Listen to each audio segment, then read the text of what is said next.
Hello, everyone, and welcome to our Advent series, The Gospel of Luke, chapter by chapter, day by day. Today, the 15th day of Advent, we read chapter 15.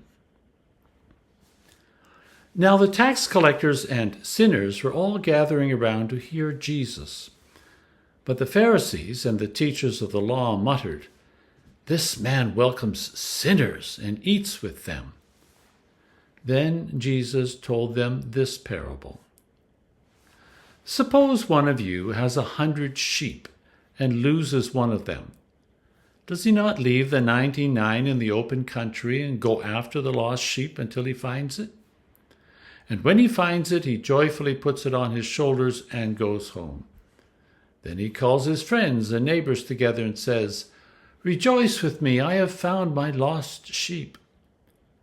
I tell you that in the same way there will be more rejoicing in heaven over one sinner who repents than over 99 righteous persons who do not need to repent.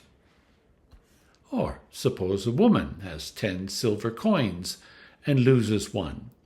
Does she not light a lamp, sweep the house, and search carefully until she finds it? And when she finds it, she calls her friends and neighbors together and says, "Rejoice with me, I have found my lost coin." In the same way, I tell you, there is rejoicing in the presence of the angels of God over one sinner who repents.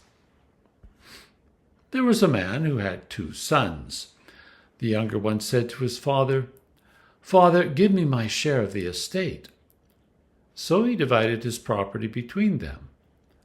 Not long after that, the younger son got together all he had, set off for a distant country, and there squandered his wealth in wild living. After he had spent everything, there was a severe famine in that whole country, and he began to be in need. So he went and hired himself out to a citizen of that country, who sent him to his field to feed pigs. He longed to fill his stomach with the pods that the pigs were eating, but no one gave him anything. When he came to his senses, he said, "How many of my father's hired servants have food to spare? And here I am, starving to death. I will set out and go back to my father and say to him, 'Father, I have sinned against heaven and against you. I am no longer worthy to be called your son. Make me like one of your hired servants.' So he got up and went to his father. But while he was still a long way off, his father saw him and was filled with compassion for him. He ran to his son, threw his arms around him, and kissed him.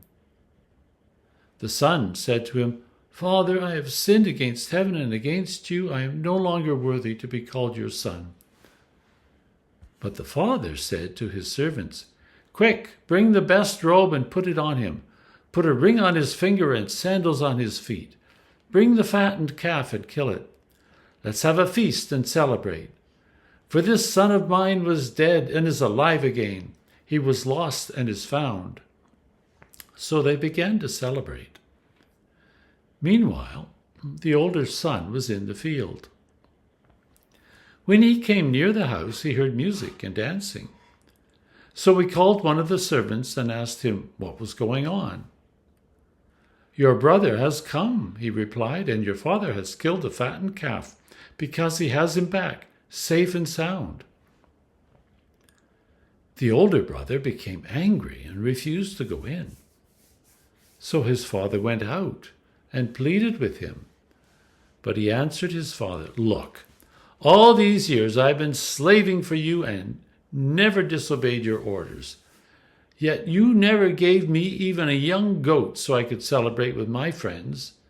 But when this son of yours, who has squandered your property with prostitutes, comes home, you kill the fattened calf for him.'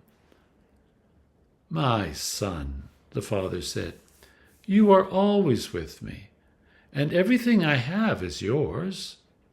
But we had to celebrate and be glad, because this brother of yours was dead and is alive again. He was lost and is found.'" That's the end of chapter 15. Please join us tomorrow as we read chapter 16, of the Gospel of Luke in our journey through Luke during Advent. Bye for now.